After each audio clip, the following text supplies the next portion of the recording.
Hello children, we are going to start with this new chapter, seed structure and germination. Okay, we will start the chapter with the introduction of what is a seed.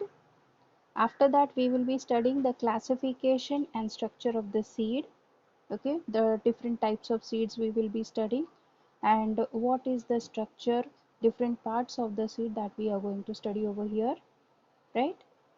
With the help of the examples of bean seed and maize seed in detail. After that we will be going through the second part of the chapter, that is germination. Here we will be studying the conditions that are required for the germination to take place. We will go through certain experiments on germination. Then we will be studying the type of germination that takes place in the seeds. Okay, and we will be considering over here the examples of bean, maize and pea seed, how they germinate, right, and what type of germination is seen in these seeds, right. Lastly, we will be going through a special type of germination, that is viviparous germination. Okay, so all these things we are going to study in this particular chapter. So to start with the introduction of the seed, okay, from the previous chapter, pollination and fertilization, okay, we have already understood that the fruit is the ripened ovary and the seed is the ripened ovule. Okay, so let us just discuss the points like fruit, seed and grain. What do they mean once again, right?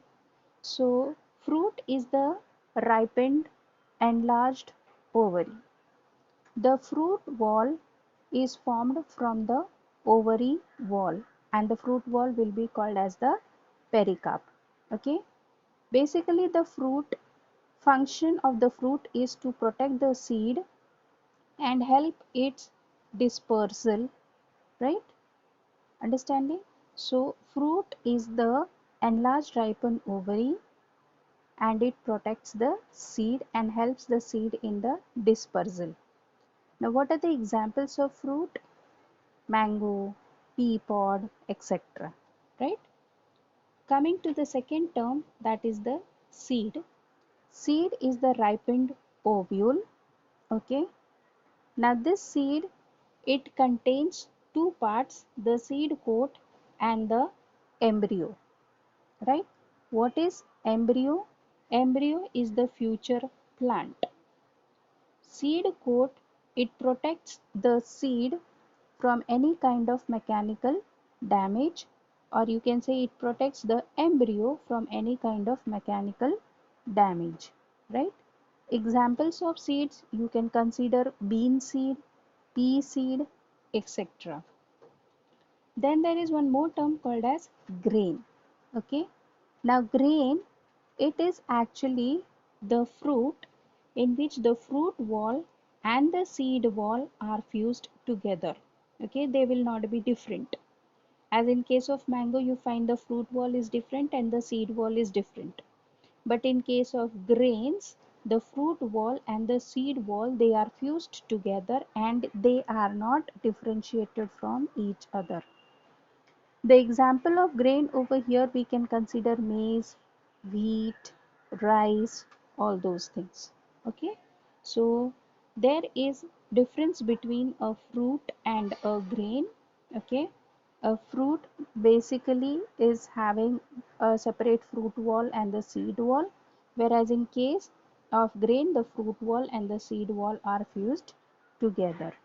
Okay, now certain more things related to the seed we need to discuss over here.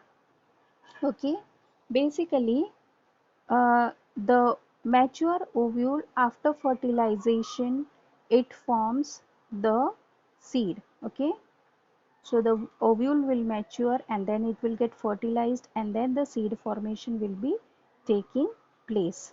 Okay, understanding?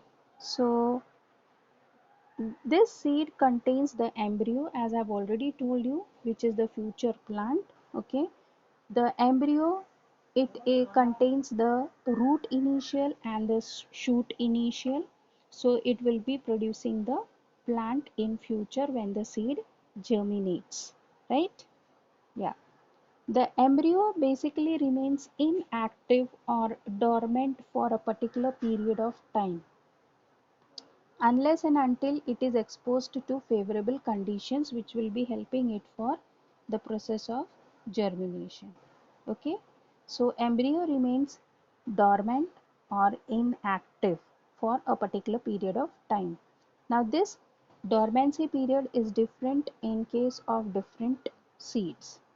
Okay, some seeds will be dormant for only few days and some seeds will remain dormant for years together, right?